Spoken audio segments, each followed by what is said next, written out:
चलिए तो हम लोग पढ़ते हैं विपथगामी व्यवहार के बारे में। ठीक है, जिसमें दिया हुआ है सामान्य व्यवहार से हटकर, सामान्य व्यवहार से हटकर। ध्यान देने वाली बात है, देखिए यहाँ हट लिखा है ना, हटकर। हटकर मतलब जिद, जिद होता है ना, लोग हट कर लेते हैं, उसी तरह बोल रहा है कि सामान्य व्यवहार से हट कर किए गए अनियमित अपचारी व्यवहार को विपथगामी व्यवहार कहा जाता है। रॉबर्ट मार्टिन ने लिखा है कि विपथगामी व्यवहार एक ऐसा व्यवहार है जिससे किसी कानून अथवा किसी मानदंड यानी कि नॉर्म का गुप्त या प्रच्छन्न रूप से तथा मुक्त व्यक्तिगत लाभ की दृष्टि से उल्लंघन होता है। रॉबर्ट मर्टन ने लिखा है, रॉबर्ट मर्टन ने लिखा है कि विपथगामी व्यवहार एक ऐसा व्यवहार है जिससे किसी कानून अथवा किसी मानदंड नॉर्म्स का गुप्त प्रच्छन्न रूप से तथा मुक्त व्यक्तिगत लाभ की दृष्टि से उल्लंघन होता है। क्या होता है? उल्लंघन होता है। यह नवाचार विचलन इनोवेटिव डिविएंस के रूप में भी धारण कर सकता है। नवाचार विचलन से तात्पर्य ऐसे औपचारिक साधनों से है जिनका प्रयोग सांस्कृतिक अनुमोदित लक्ष्यों की पूर्ति हेतु किया जाता है, जैसे कि आर्थिक सफलता प्राप्ति हेतु टैक्स चोरी करना या पलायन अर्थात सामाजिक जीवन को पूर्णतः तिलांजलि देना तथा सामाजिक आदर्श नियम चारों मानदंडों तथा मूल्यों को अस्वीकार करना। इसमें वे व्यक्ति आते हैं जो मादक दवा ड्रग उप संस्कृति को अपना लेते हैं। देखिए यहाँ हम बोल रहे हैं जो मादक दवा ड्रग उप संस्कृति को अपना लेते हैं, वे न केवल सामाजिक नियमों का आविष्कार करते हैं अपितु ऐसे व्यक्तियों की दृष्टि में वे ही सर्वाधिक महत्वपूर्ण मूल्य के होते हैं।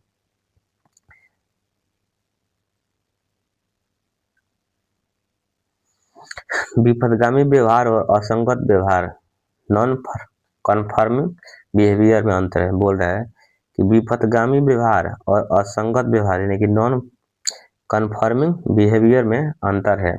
समानतः असंगत व्यवहार से तात्पर्य ऐसे व्यवहार से है जिससे सामाजिक मानदंडों का सार्वजनिक उल्लंघन होता है और जो बहुधा सामाजिक परिवर्तन लाने के उद्देश्य से प्रेरित होते हैं। राजनीतिक या धार्मिक असहमति प्रकट करने वालों के विचलन व्यवहार इसी श्रेणी में आते हैं। बोल रहा है कि राजनीतिक या धार्मिक असहमति प्रकट करने वालों के विचलन व्यवहार इसी श्रेणी में आते हैं। इसके विपरीत असामान्य लैंगिक क्रियाएं जो समानतः गुप्त रूप से संपादित की जाती है विपथगामी व्यवहार का एक उदाहरण है। असंगत व्यवहार करने वाले व्यक्ति प्रतिमानों यानी कि लक्ष्य और साधन की वैधता पर आपत्ति करता है तथा वर्तमान प्रतिमानों को सार्वजनिक रूप से अस्वीकार करके उन्हें नए प्रतिमानों द्वारा बदलने की सिफारिश करता है। इसके विपरीत विपथगामी व्यक्ति न तो प्रतिमानों की नैतिकता को चुनौती देता है और न ही पुराने प्रतिमानों को नए प्रतिमानों से बदलने पर बल देता है। चलिए हम लोग देखते हैं अपरेखीय संबंधी। यह नातेदारी अध्ययन से संबंधित एक शब्द यानी कि टर्म है जिसका प्रयोग ऐसे रक्त संबंधी छचेरे भाई बहन रक्त संबंधी यानी कहने मतलब छचेरे भाई बहन के लिए की जाता है जिसकी गणना ना तो जातक यानी कि ईगो की वंश रेखा में होती है। बोले जिसकी गणना ना तो जातक ईगो की वंश रेखा में होती है और न ही वह कोई ऐसा व्यक्ति होता है जो सहवंशजों या पिंडियों में से एक हो। ऐसे व्यक्ति को क्या कहते हैं? अपरेखीय संबंधी कहा जाता है। कहने का मतलब क्या कि बोल रहा है कि रक्त संबंधी चचेरे भाई बहन के लिए इसका प्रयोग किया जाता है। किसका? अपरेखीय संबंधी का, जिसकी गणना ना तो जातक ईगो की वंश रेखा में होती है और न ही सहवंशजों के संपिंडियों में होता है। चलिए अब हम लोग देखते हैं योग्यता के बारे में। आइए हम लोग योग्यता के बारे में देखते हैं। देखिए योग्यता के यहाँ इंग्लिश भी लिखा है और यहाँ हिंदी भी लिखा है, आप लोग देख सकते हैं। किसी मानसिक अथवा शारीरिक कार्य को करने अथवा समझने या समायोजन की क्षमता को योग्यता कहते हैं। यह दैहिक रचना, बौद्धिक परिपक्वता, रुचि तथा अभ्यास पर निर्भर होती है किंतु परिवेश एवं संस्कृति द्वारा भी प्रभावित होती है। योग्यता के दो प्रमुख प्रकार है, एक है सामान्य योग्यता और दूसरा है विशिष्ट योग्यता। बुद्धि को सामान्य योग्यता माना जाता है। देखिए बुद्धि को क्या माना जाता है, सामान्य योग्यता माना जाता है, लेकिन विशिष्ट योग्यता के कई प्रकार हैं जिनमें मुख्यतः विशेषता क्या है, भाषा योग्यता है, गणितीय योग्यता है, सामाजिक योग्यता है आदि को सम्मिलित किया जाता है। प्रचलित विश्वास है कि किसी भी व्यक्ति के कुछ विशिष्ट योग्यताएं अन्य योग्यताओं की अपेक्षा में अधिक मात्रा में हो सकती है। देखिए बोल रहे हैं कि विशिष्ट योग्यताएं जो है ना वो अन्य योग्यता की अपेक्षा में अधिक मात्रा में हो सकती है, यानी कि भाषा की योग्यता, गणितीय योग्यता और सामाजिक योग्यता जो है सामान्य योग्यता से अधिक मात्रा में हो सकती है। चलिए हम लोग नेक्स्ट देखते हैं। यहाँ देखिए बोल रहा है कि सामाजिक मनोवैज्ञानिक समानता योग्यता और अभिरुचि यानी कि एप्टीट्यूड में भेद करते हैं। उनके अनुसार किसी ज्ञान को अर्जित करने या सीखने की नैसर्गिक योग्यता को अभिरुचि कहते हैं। नैसर्गिक योग्यता की अभिरुचि कहते हैं। इस अभिरुचि अभिरुचि परीक्षण द्वारा किया जाता है। किसी बालक का संगीत, ललित कला आदि विज्ञान में से किसी में अधिक अभिरुचि है, इसका परीक्षण किया जाता है। समाजशास्त्री योग्यता और निपुणता स्किल में भी अंतर करते हैं। योग्यता अपेक्षाकृत विशिष्ट तथा किसी कार्य से संबंधित होती है, जबकि निपुणता में सीखी हुई तकनीकों को सम्मिलित किया जाता है, जिनका प्रयोग अनेक संबंधित कार्यों के लिए किया जाता है। चलिए हम लोग देखते हैं आदिवासी के बारे में। देखिए आदिवासी के बारे में बोल रहा है कि किसी देश या प्रदेश के वे लोग जो आदि काल से वहां निवास कर रहे हैं, उन्हें उस देश प्रदेश का आदिवासी कहा जाता है। ये बोल रहा है कि किसी देश प्रदेश के वे लोग जो आदि काल से वहां निवास कर रहे हैं, उन्हें उस देश या प्रदेश का आदिवासी कहा जाता है। आदिवासी उस देश प्रदेश के मूल निवासी होते हैं। इस पद यानी कि टर्म का विशेष रूप में प्रयोग ऑस्ट्रेलिया के मूल निवासियों के लिए किया गया है। अब देखिए हम लोग देखते हैं शोधन। क्या बोल रहा है, शोधन में बोल रहा है कि एब्रिएक्शन शब्द का प्रयोग मनोविश्लेषण के क्षेत्र में हुआ, जिसका प्रतिपादन सिगमंड फ्रॉइड ने किया। देखिए बोल रहा है कि एब्रिएक्शन शब्द का प्रयोग मनोविश्लेषण के क्षेत्र में हुआ है, जिसका प्रतिपादन सिगमंड फ्रॉइड ने किया। शोधन से तात्पर्य एक ऐसी प्रक्रिया है जिसका दमित मनोभावों या आवेशों से संबंधित भावों को व्यक्त क्रियाओं, अतिवर्धत संवेगात्मक प्रदर्शन द्वारा निष्कासित किया जाता है। इसमें क्या होता है कि विरोधाभाव की अभिव्यक्ति स्वरूप गाली गलौज करना अब शब्दों का प्रयोग किया जाता है। बोल रहा है कि विरोधाभाव की अभिव्यक्ति स्वरूप गाली गलौज करना अब शब्दों का प्रयोग करना तथा थ्योरी करना जैसी प्रक्रिया है। जो नए शब्द है उनको आप लोग देख सकते हैं, जैसे कि थ्योरी क्या होता है ये मैं नहीं समझता हूँ, ठीक है। चलिए हम लोग आगे देखते हैं। यहाँ पर दिया है कि फ्रायड ने अपने प्रारंभिक लेखों में यह माना कि उन्मत्त यानी कि हिस्टेरिकल लक्षणों की जड़ें मानसिक आघात या सदमे के प्रारंभिक अनुभवों में गड़ी होती है। मनोविश्लेषण के क्षेत्र में हिस्टीरिया की बीमारी से ग्रसित व्यक्ति को उपचार के लिए कई निदानात्मक तकनीकों का प्रयोग करके उसे मानसिक रूप से स्वस्थ करने का प्रयास किया जाता है। बोल रहा है कि हिस्टीरिया की बीमारी से ग्रसित व्यक्ति के उपचार के लिए कई निदानात्मक तकनीकों का प्रयोग करके उसे मानसिक रूप से स्वस्थ करने का प्रयास किया जाता है। अब देखते हैं अमूर्त अनुभववाद। यहाँ दिया हुआ ना अमूर्त अनुभववाद, इसमें हम लोग देखते हैं कि C.W. मिल्स के अनुसार जब समाज शास्त्री तथ्य सामग्री डाटा को बिना किसी सैद्धांतिक ढांचे को विकसित किए मात्र संकलन के उद्देश्य से ही संकलित किया जाता है। बोल रहा है कि जब समाज शास्त्री समाज तथ्य सामग्री यानी कि डाटा को बिना किसी सैद्धांतिक ढांचे को विकसित किए मात्र संकलन के उद्देश्य से संकलित किया जाता है, तब यह विधि अमूर्त अनुभववाद कहलाती है। एक बार फिर से रिपीट मारते हैं, आइए देखते हैं स्टार्टिंग से। अमूर्त अनुभववाद क्या कह रहा है, तो यहाँ बोल रहा है कि C.W. मिल्स के अनुसार जब समाज शास्त्रीय तथ्य सामग्री यानी कि डाटा को बिना किसी सैद्धांतिक ढांचे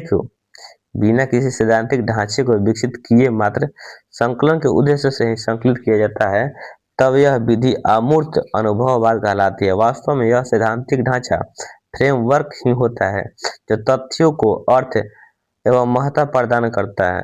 मिल्स समाजशास्त्री इस बात को लेकर विशेषतः द्रुत गति से चलित कंप्यूटरों के आगमन से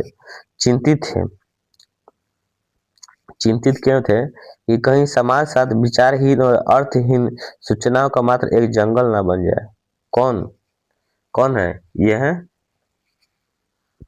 मिल्स महोदय है, यहाँ पर दिया हुआ ना मिल्स महोदय के बारे में। तो ये मिल्स महोदय है और मिल्स महोदय क्या बोल रहे हैं एक बार हम लोग फिर से देख लेते हैं। ये जो कलाकारी करने वाला टाइम है ना, बहुत टाइम खींच लेता है, बस आज भर खींच ले, बाकी तो इसको हम कल से खींचिए देंगे। चलिए देखते हैं। बोल रहा है कि C.W. मिल्स के अनुसार जब समाज शास्त्री तथ्य सामग्री यानी कि डाटा को बिना किसी सैद्धांतिक ढांचे को विकसित किए मात्र संकलन के उद्देश्य से ही संकलित किया जाता है, तब यह विधि अमूर्त अनुभववाद कहलाती है। और मिल्स समाजशास्त्र में इस बात को लेकर विशेषतः द्रुत गति से चलित कंप्यूटरों के आगमन से चिंतित थे कि कहीं समाज साथ विचारहीन और अर्थहीन सूचनाओं का एकमात्र जंगल ना बन जाए। बोल रहा है ना, यहाँ पर ये कह रहा है कि मिल्स बोल रहे हैं कि कहीं समाज शास्त्र विचारहीन और अर्थहीन सूचनाओं का मात्र एक जंगल ना बन जाए। उन्होंने इस आधार पर बृहद सिद्धांतों यानी ग्रैंड थ्योरीज की भी कटु आलोचना की और कहा कि यह सिद्धांत वास्तविक संसार के संकलित तथ्यों पर आधारित न होने के कारण इसे अमूर्त और अव्यवहारिक है कि इनकी महत्ता मात्र सिद्धांत शास्त्रियों के अतिरिक्त अन्य व्यक्तियों के लिए नगण्य है। अमूर्त अनुभववाद शब्द की रचना C.W. मिल्स ने अपनी पुस्तक द सोशियोलॉजिकल इमेजिनेशन 1959 यहाँ पर ये बोला कि C.W. मिल्स कौन? C.W. मिल्स अमूर्त अनुभववाद के किसका अमूर्त अनुभववाद यहाँ पर दिया हुआ ना, और C.W. मिल्स के द्वारा किसके द्वारा? C.W. मिल्स के द्वारा इस शब्द की रचना हुई थी और किस बुक में हुई थी? तो ये बुक का नाम है द सोशियोलॉजिकल इमेजिनेशन। कब हुआ था? 1959 में। उन समाजशास्त्रियों की कृतियों पर टिप्पणी के लिए की जो अनुभववाद को विज्ञान के समक्ष मानते हैं और परिमाणात्मक शोध तकनीकों का अंधानुकरण करते हैं। क्या करते हैं? परिमाणात्मक शोध तकनीक का अंधानुकरण करते हैं। मिल्स ने यह माना कि समाजशास्त्रीय तर्कीकरण में संख्यात्मक तथ्यों और सांख्यिकीय विश्लेषण का अपना एक महत्व और स्थान है। यद्यपि समाजशास्त्रीय विश्लेषण के लिए वे इन्हें सब कुछ मानते, वे कहते हैं कि ऐसे सांख्यिकीय तथ्यों को समाजशास्त्रीय अर्थ देने के लिए सैद्धांतिक ढांचे या तुलनात्मक ऐतिहासिक विश्लेषण की जरूरत पड़ती है, जिनके अभाव में सामाजिक संरचना के कोई भी विचार संभव नहीं है। अपनी इस अवधारणा के द्वारा मिल्स ने अपने समय के दिग्गज सिद्धांतकार टलकट पार्सन तथा साथ ही जाने माने पति छात्र पॉल लेजार्सफेल्ड दोनों पर कड़े प्रहार किए। किस पर किए? तो अपने समय के दिग्गज सिद्धांतकार थे टालकट पार्सन तथा साथ ही जाने माने पति शास्त्री कौन थे? पॉल लेजार्सफेल्ड दोनों पर कड़े प्रहार किए हुए थे। नेक्स्ट देखते हैं, चलिए यहाँ देखते हैं सामंजन। क्या देखते हैं? सामंजन। और यहाँ पर इसका इंग्लिश दिया हुआ है और इंग्लिश हमको नहीं आता है। चलिए देखिए, संघर्ष तथा तनाव की स्थिति के साथ है संघर्ष अथवा तनाव की स्थिति के साथ है समायोजन। क्या? समायोजन एक ऐसी प्रक्रिया तथा दशा को समंजन कहते हैं जिसमें प्रकट तथा खुल्लम खुल्ला झगड़े की वारदातों से बचने का प्रयास किया जाता है।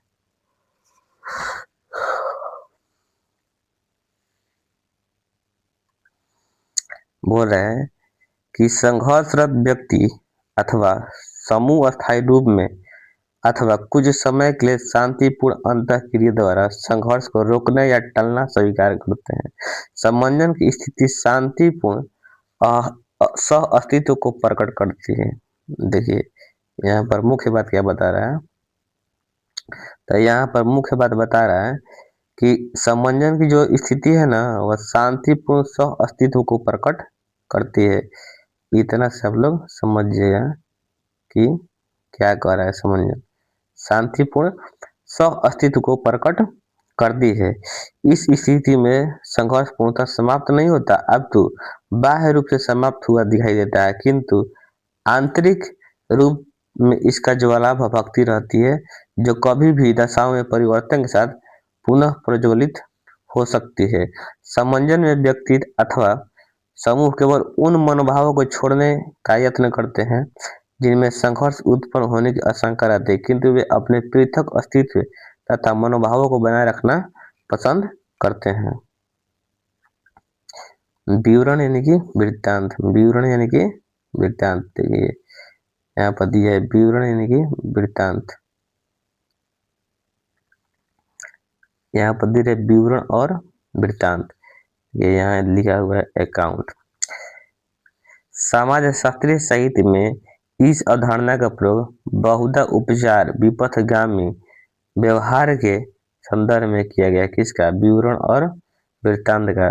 सामान्य रूप से लेखा जोखा या हिसाब किताब के संदर्भ में प्रयोग की जाने वाली अकाउंट की अवधारणा को समाजशास्त्रीय जगत में कोई सरोकार नहीं है। सामाजिक अंतःक्रिया में एक विवरण या वृत्तांत से तात्पर्य ऐसे स्पष्टीकरण से है जो एक व्यक्ति दूसरे व्यक्ति द्वारा पूछने पर अपने व्यवहार के लिए देता है। उदाहरण में क्या कहा देखते हैं।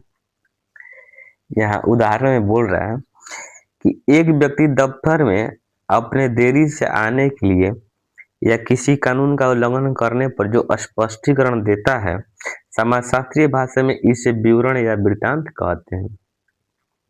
देखिए बोल रहा है कि एक व्यक्ति दफ्तर में अपने देरी से आने के लिए या किसी कानून का उल्लंघन करने पर जो स्पष्टीकरण देता है, समाजशास्त्रीय भाषा में इसे विवरण या वृत्तांत कहते हैं।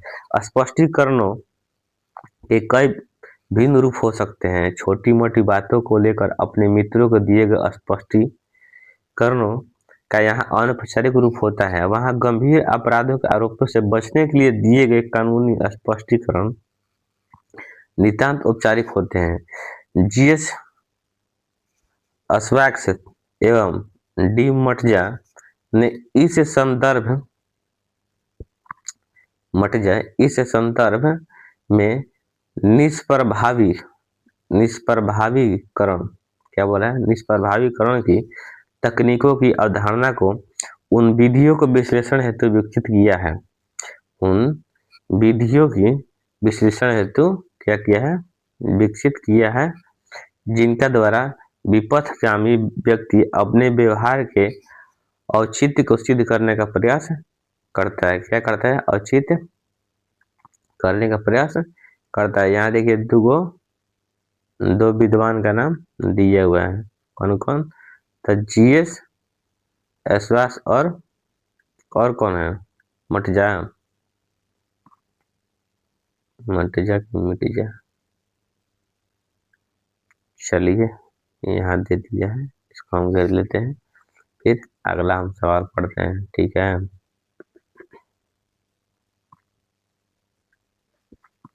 ऐसे विवरण समाजशास्त्रीय दृष्टि से बड़े महत्वपूर्ण होते हैं।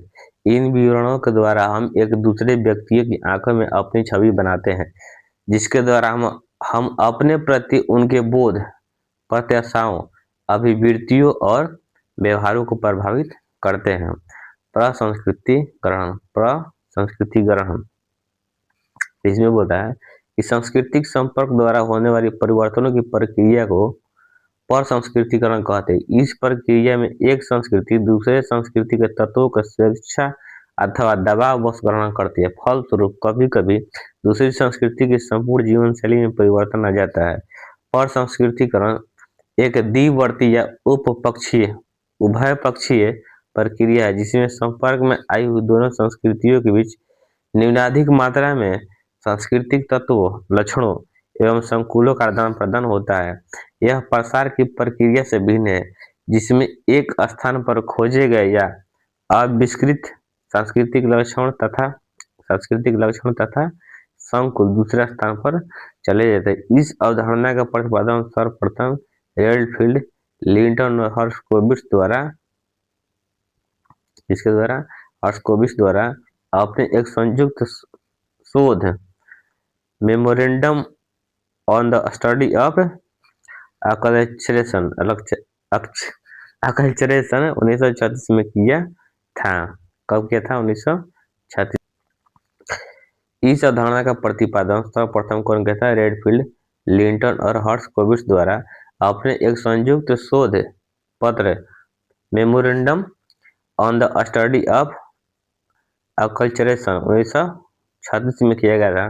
प्रारंभ में इस अवधारणा का प्रयोग बाहरी संस्कृति के संपर्क में फलस्वरूप आदिवासियों की संस्कृति में होने वाले परिवर्तनों के लिए किया गया था, किंतु 1930 के दशक में इस अवधारणा के क्षेत्र में विकसित करते हुए कुछ एक अमेरिकी मानवशास्त्री ने इसका प्रयोग सामाजिक सांस्कृतिक परिवर्तन और सामाजिक विघटन और सामाजिक पतन की समस्याओं का विश्लेषण के साथ आधुनिक समाजों पर आदिवासी संस्कृति को संघात के अध्ययनों में किया जाए। प्रसंस्कृति ग्रहण एक ऐसी प्रक्रिया है जिसमें अधिशासी सांस्कृतिक सर्वप्रथम पूर्णतः छिन्न भिन्न हो जाती है और बाद में इसमें अपनी खोई हुई व्यक्तिगतता की प्रक्रिया के फलस्वरूप आभार आता है। इस प्रतिक्रिया को ही प्रसंस्कृति ग्रहण कहा गया है। भारत में नागा आंदोलन, झारखंड आंदोलन इस प्रक्रिया का उदाहरण है। इसे अतीत के गौरव के पुनरुत्थान की एक प्रक्रिया के रूप में देखा जाता है। यहाँ पर देखिए दिया हुआ नेतृत्व समाज में क्या करा, आइए देखते हैं। असेफ्लस शब्द यानी कि टर्म का प्रयोग ऐसे समाजों की राजनीतिक व्यवस्थाओं को इंगित करने के लिए किया गया है जिनमें कोई केंद्रीय राज्य सत्ता नहीं होती। ऐसे समाज में सत्ता पर नियंत्रण गोत्र, वंश समूह या वंश के किसी एक खंड के द्वारा किया जाता है। इसलिए कई बार इस प्रकार के केंद्रीयकृत नेतृत्व ही निजा आरसीय समाजों के लिए राजभिन्न समाज और खंडित समाज जैसे दो वैकल्पिक शब्दों का प्रयोग किया था, ठीक है। और इस प्रकार के समाजों का प्रचुर उदाहरण अफ्रीकी जनजाति समाजों में देखने की मिलती है, जहां पर नियंत्रण किसी व्यक्ति विशेष के हाथ में न कर संपूर्ण वंश समूह के पास गया था। मानव शास्त्रियों का मत है कि ऐसे समाज उच्च विकास के प्रारंभिक चरण को प्रतिबंधित करते हैं, ठीक है। चलिए ठीक है। तो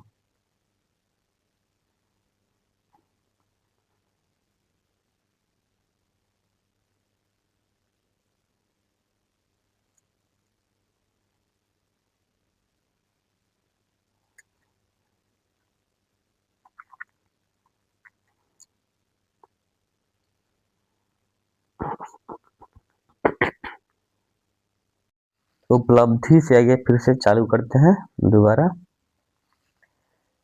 उपलब्धि क्या कह रहा है, उपलब्धि के बारे में हम लोग जानते हैं। यहाँ देखिए कह रहा है कि सामाजिक रूप से परिभाषित किसी कार्य अथवा लक्ष्य के सफलतापूर्वक निष्पादन अथवा संपन्न किए जाने को उपलब्धि कहते हैं। फिर से, सामाजिक रूप से परिभाषित किसी कार्य अथवा लक्ष्य के सफलतापूर्वक निष्पादन अथवा संपन्न किए जाने को उपलब्धि कहते हैं। टालकट पार्सन जो भी नाम है, टलकट पार्सन या टालकट पार्सन मानते हैं कि आधुनिक समाज उपलब्धि परक और उपलब्धि निर्देशित समाज है। देखिए बोल रहा है टलकट पार्सन कि आधुनिक समाज उपलब्धि परक और उपलब्धि निर्देशित समाज है, जिसमें उपलब्धि के कई पैमानों या सूचकों का प्रयोग किया जाता है, जैसे परीक्षाओं की डिग्रियां, भूमिका आधारित कार्यों में निष्पादन कुशलता आदि। आजकल व्यक्तियों को किन्हीं विशिष्ट भूमिकाओं के संपादन करने हेतु चयन करने, भर्ती करने, उनका मूल्यांकन करने हेतु विभिन्न प्रकार की परीक्षाओं का संयोजन किया जाता है।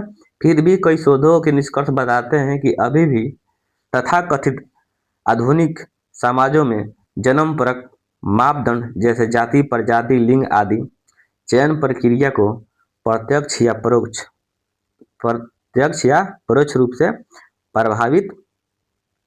परोक्ष रूप में प्रभावित किए बिना नहीं रहती है। ठीक है, ये उपलब्धि हो गई। उपलब्धि परक अभिप्रेरण, यहाँ देखिए दिया हुआ है उपलब्धि परक विप्रेरण, इंग्लिश भी यहाँ दिया हुआ है। ठीक है, लेकिन इंग्लिश हमको आता नहीं है बढ़िया से बोलने। चलिए छोड़िए, उपलब्धि परक अभिप्रेरण हिंदी में बोलते हैं। व्यक्तित्व लक्षणों का एक ऐसे संरूपण को उपलब्धि परक अभिप्रेरण कहते हैं जो उद्यमशील भूमिका के साथ जुड़ा होता है। वैसे व्यक्तित्व लक्षणों को एक ऐसे संरूपण को उपलब्धि परक क्या कहते हैं, अभिप्रेरण कहते हैं। उपलब्धि परक अभिप्रेरण कहते हैं। ऐसा माना जाता है कि यदि किसी जन समुदाय के व्यक्तियों के व्यक्तित्व में इस लक्षण की प्रचुरता होती है तो वहां अधिक आर्थिक विकास होने की संभावना रहती है। कई मानव शास्त्रियों और समाजशास्त्रियों ने सामाजिक परिवर्तन के लिए इस मनोवैज्ञानिक कारक के संबंध में प्रश्न चिन्ह खड़े किए हैं। इसके विपरीत इन लोगों का मानना है कि उन सामाजिक और आर्थिक कारकों की खोज की जानी चाहिए। बोल रहा है कि कई मानव शास्त्रियों समाजशास्त्रियों ने सामाजिक परिवर्तन के लिए नए वैज्ञानिक कारक के संबंध में प्रश्न चिन्ह खड़े किए हैं। इसके विपरीत इन लोगों का मानना है कि सामाजिक और आर्थिक कारकों की खोज की जानी चाहिए जो उपलब्धि परक व्यक्तित्व का निर्माण करती है या प्रोत्साहित करती है। यह एक मुख्य मानवीय अभिप्रेरक है जिसके कारण व्यक्ति कठिनाइयों का सामना करते हुए भी अपने नियत कार्य पर डटा रहता है। मनोवैज्ञानिक डेविड मैक्लीलैंड 1961 में, कब? डेविड मैक्लीलैंड 1961, कलर चेंज, डेविड मैक्लीलैंड इसे आर्थिक विकास का एक अति महत्वपूर्ण कारक माना है। ठीक है, और वे मानते हैं कि उपलब्धि परक अभिप्रेरण के अभाव के कारण ही तृतीय विश्व के देश प्रगति की दौड़ में पिछड़ते चले गए। फिर से बोलते हैं, मनोवैज्ञानिक डेविड मैक्लीलैंड 1961 ने इस आर्थिक विकास का एक अति महत्वपूर्ण कारक माना है। वे मानते हैं कि उपलब्धि परक अभिप्रेरण के अभाव के कारण ही तृतीय विश्व के देश प्रगति के दौड़ में पिछड़ते चले गए हैं। किंतु आंद्रे गुंडर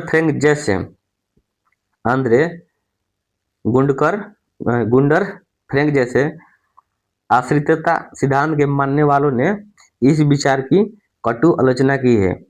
देखिए कुछ लोग कटु आलोचना भी करते हैं, जैसे इनका नाम आता है आंद्रे गुंटर फ्रैंक, जैसे कि आश्रितता सिद्धांत के मानने वालों ने इसे क्या किया है, इसका कटु आलोचना किया है। चलिए हम लोग देखते हैं यहाँ पर एक्शन के बारे में। एक्शन यानी कि क्रिया, एक ऐसी प्रक्रिया जो किसी व्यक्ति के लिए महत्वपूर्ण हो तथा किसी लक्ष्य को ध्यान में रखकर की गई हो, क्रिया कहलाती है। एक ऐसी प्रक्रिया जो किसी व्यक्ति के लिए महत्वपूर्ण हो तथा किसी लक्ष्य को ध्यान में रखकर की गई हो, क्रिया कहलाती है। टलकट पार्सन के अनुसार कर्ता परिस्थिति व्यवस्था की ऐसी प्रक्रिया को क्रिया कहते हैं जो अकेले कर्ता के लिए समूह की स्थिति इसके निर्मित करने वाले व्यक्तियों के प्रेरणात्मक महत्व रखती है।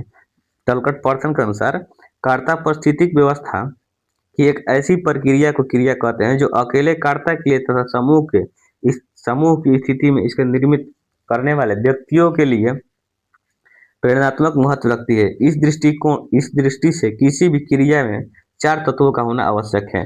पहला दिया हुआ क्रिया कर्ता, दूसरा दिया हुआ लक्ष्य, तीसरा दिया हुआ परिस्थिति और चौथा दिया हुआ है मानदंड। समाजशास्त्री एवं विशेषतः मैक्स वेयर ने क्रिया और व्यवहार में अंतर प्रदर्शित किए हैं। देखिए बुक सोशल एक्शन थ्योरी। तार्किक क्रिया यानी सोशल एक्शन लॉजिकल तार्किक क्रिया एक्शन लॉजिकल। पेरेटो ने क्रिया के 2 रूप बताए हैं, तार्किक और अतार्किक। पेरेटो ने क्रिया के 2 रूप बताए हैं, कौन कौन? तार्किक और अतार्किक। उन्होंने ऐसी क्रिया को तार्किक क्रिया कहा है जिसमें साध एवं साधनों के बीच विवेक सम्मत आधार पर समायोजन होता है। साधनों के साथ साध्य के अनुरूप होने के साथ साथ समाजोनुमोदित भी होनी चाहिए। ऐसी क्रिया के बीच कार्यकरण संबंध होते हैं। बोल रहा है कि पेरेटो ने 2 रूप बताए हैं, तार्किक और क्रिया के 2 रूप बताए हैं, तार्किक और अतार्किक। उन्होंने ऐसी क्रिया को तार्किक क्रिया कहा है जिसमें साध्य और साधनों के बीच विवेक सम्मत आधार पर समायोजन होता है। साधनों का साध्य के अनुरूप होने के साथ साथ समाजोनुमोदित भी होनी चाहिए। ऐसी क्रिया के बीच में कार्यकरण संबंध होते हैं। अब देखिए यहाँ पर दिया हुआ है अतार्किक क्रिया, अतार्किक क्रिया। पेरेटो के अनुसार वह क्रिया अतार्किक है जो विवेक सम्मत नहीं हो, यानी कि जो मिला जुला के बुद्धि विवेक से नहीं हो, उसे हम क्या कहते हैं? अतार्किक क्रिया। ये कौन बता रहा है? तो पेरेटो बता रहे हैं। Action social action theory, social action theory. यहाँ पर दिया हुआ है क्रिया के संदर्भ परिधि क्रिया मूलक प्रारूप। Action frame for reference, action frame of reference. क्रिया के संदर्भ परिधि की अवधारणा के साथ साथ क्रिया की संदर्भ परिधि की अवधारणा के साथ प्रसिद्ध समाजशास्त्री टलकट पार्सन का नाम जुड़ा हुआ है। देखिए यहाँ पर सवाल कहता है कि क्रिया के संदर्भ परिधि की अवधारणा कौन दिया है? तो टलकट पार्सन का नाम जुड़ा हुआ है। उन्होंने इस अवधारणा की रचना सामाजिक क्रिया के विश्लेषण के दौरान की है। सामाजिक क्रिया के विश्लेषण के दौरान की है। पार्सन्स के अनुसार सामाजिक कर्ता एक्टर किसी भी क्रिया को स्वैच्छिक रूप से करता है, अर्थात क्रिया से संबंधित लक्ष्य साधनों का उपलब्ध विकल्पों में जो अपनी इच्छा अनुसार चुनाव करता है। ऐसे चुनाव ऐसे परिवेश में होता है जो भौतिक और सामाजिक दोनों रूप में चुनाव को परिमित करते हैं। चुनाव को सामाजिक रूप से सीमित करने में सामाजिक मानदंडों यानी कि नॉर्म्स और मूल्यों की महत्वपूर्ण भूमिका होती है। चुनाव को सामाजिक रूप से सीमित करने में सामाजिक मानदंडों, नॉर्म्स और मूल्यों की महत्वपूर्ण भूमिका होती है। अतः किसी भी सामाजिक क्रिया का विश्लेषण करते समय क्रिया के लक्ष्य एवं साधनों के साथ साथ मूल्यों, मानदंडों और विशिष्ट परिस्थितियों का भी ध्यान रखा जाना चाहिए। एक बार फिर से कि किसी भी सामाजिक क्रिया का विश्लेषण करते समय क्रिया के लक्ष्यों एवं साधनों के साथ साथ मूल्यों, मानदंडों, विशिष्ट परिस्थितियों का भी ध्यान रखा जाना चाहिए। इन्हीं तत्वों के आधार पर क्रिया की संदर्भ परिधि का निर्माण होता है, जो करते हैं कौन? टलकट पार्सन के द्वारा। सामाजिक क्रिया के विश्लेषण के उपरोक्त प्रारूप के आधार पर उन्होंने सामाजिक प्रणाली सिस्टम यानी कि सामाजिक प्रणाली जो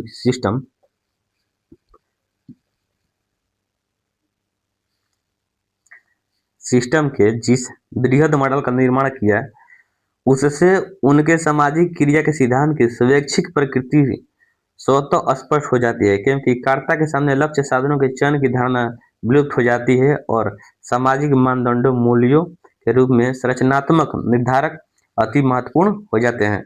सक्रियतावाद यहाँ दिया हुआ है, सक्रियतावाद अंग्रेजी दिया है एक्शनलिज्म।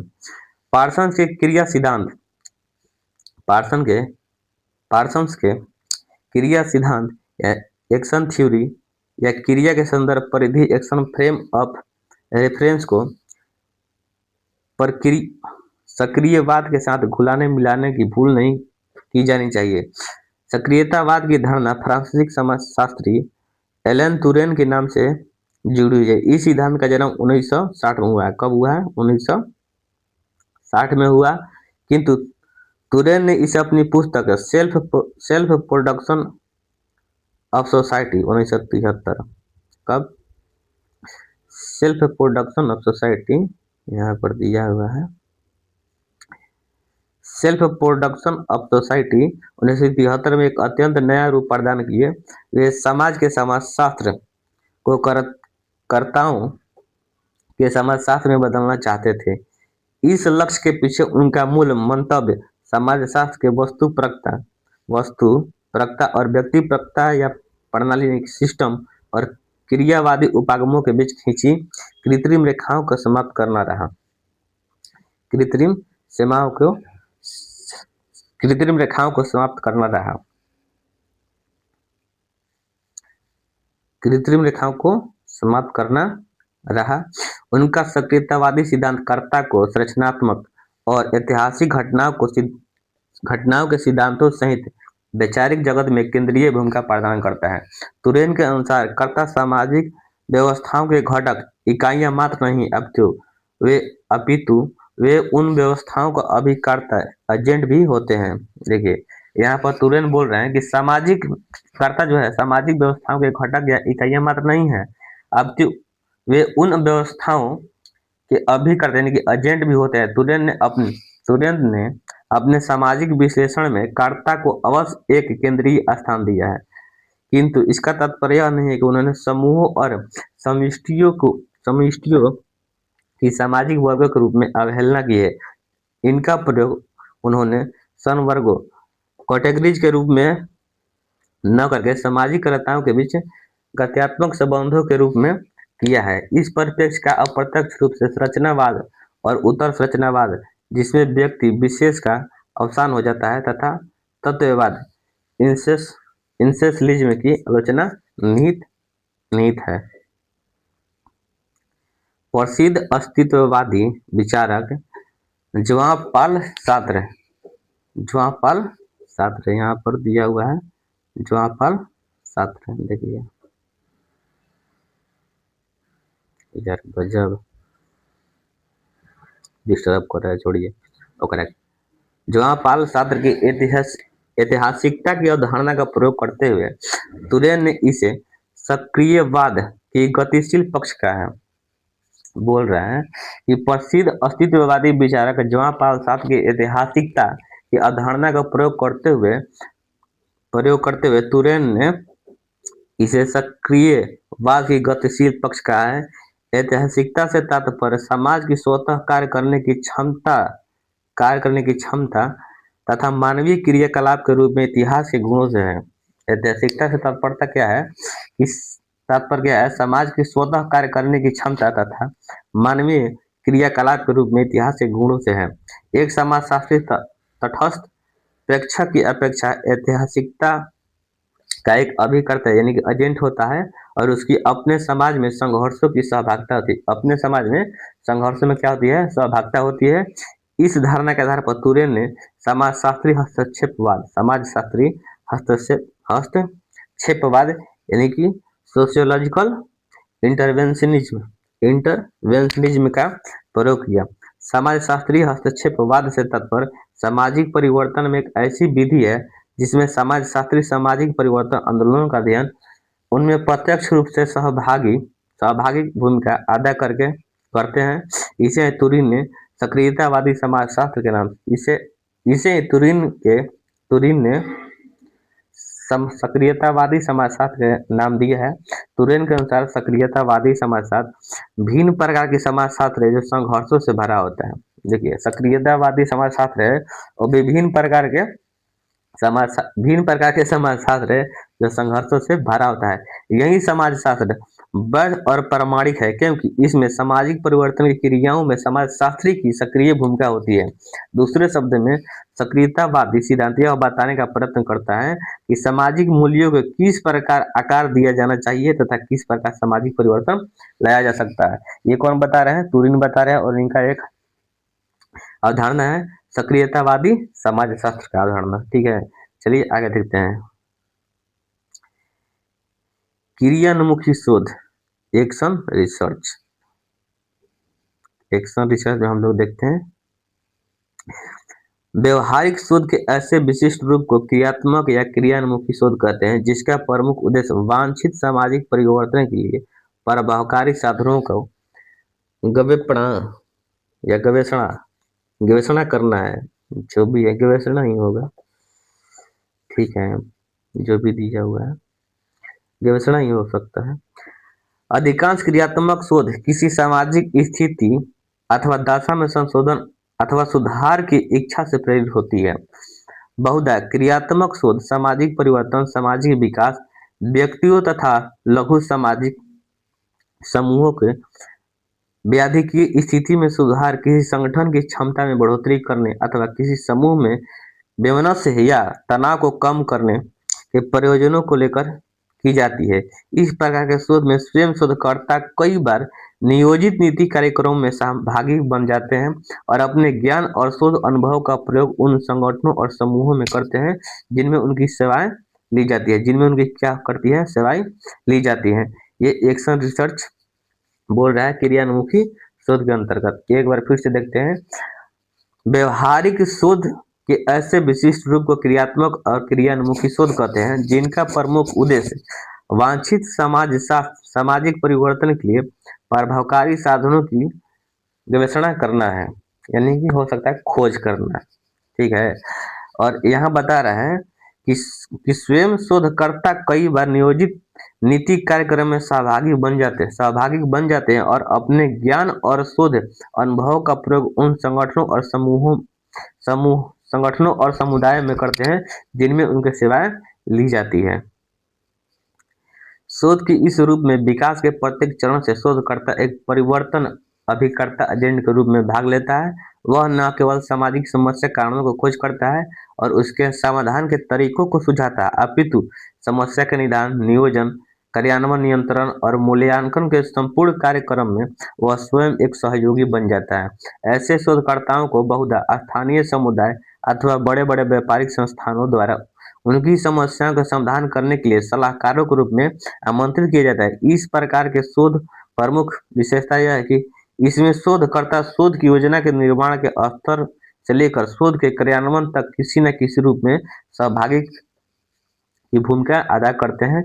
आइए हम लोग देखते हैं एक्टर के बारे में। एक्टर क्या कह रहा है? आधुनिक समाजशास्त्र में कर्ता शब्द यानी कि टर्म एक केंद्रीय महत्व की अवधारणा है।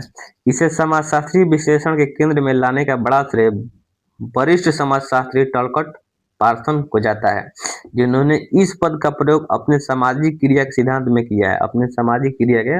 किया है। यह न केवल क्रिया सिद्धांत अपितु भूमिका सिद्धांत की भी एक महत्वपूर्ण अवधारणा है। भूमिका सिद्धांत के संदर्भ में कर्ता की अवधारणा इस तथ्य को उजागर करती है कि व्यक्ति तथा उसके द्वारा धारण की गई भूमिका में एक फासला होता है। वे अपनी भूमिकाओं के मनचाहे रूप से अदा कर सकते हैं, उन पर टिप्पणी कर सकते हैं, उनमें परिवर्तन कर सकते हैं और एक भूमिका को छोड़कर दूसरा भूमिका अपना सकते हैं। भूमिकाओं को अदा करते समय कर्ता गूंगे, बहरे या मूर्तिवत निष्क्रिय नहीं होते हैं। देखिए, बोल रहा है कि एक भूमिका को छोड़कर दूसरी भूमिका अपना सकते हैं। एक भूमिका को छोड़कर दूसरी भूमिका अपना सकते हैं और भूमिकाओं को अदा करते समय कर्ता गूंगे या बहरे या मूर्तिवत निष्क्रिय नहीं होते हैं। सामाजिक क्रिया सिद्धांत के संदर्भ में कर्ता से तत्पर उस व्यक्ति से है जिसकी क्रियाओं का अध्ययन किया जा रहा है। देखिए बोला कि सामाजिक क्रिया के सिद्धांत के संदर्भ में कर्ता से तत्पर उस व्यक्ति से है जिसकी क्रियाओं का अध्ययन किया जा रहा है। क्रिया के अध्ययन में व्यक्तिपरक या वस्तुपरक किसी भी दृष्टिकोण को अपनाया जा सकता है। यहाँ बोल रहे हैं कि सामाजिक क्रिया सिद्धांत के संदर्भ में कर्ता से तत्पर उस व्यक्ति से है जिसकी क्रियाओं का अध्ययन किया जाता है। यानी कि वो क्रिया नहीं कर रहे, वो जो क्रिया कर रहे हैं उसका हम लोग अध्ययन करते हैं। और क्रियाओं के अध्ययन में व्यक्तिपरक वस्तुपरक किसी भी दृष्टिकोण को अपनाया जा सकता है। ये करते यानी कि एक्टर का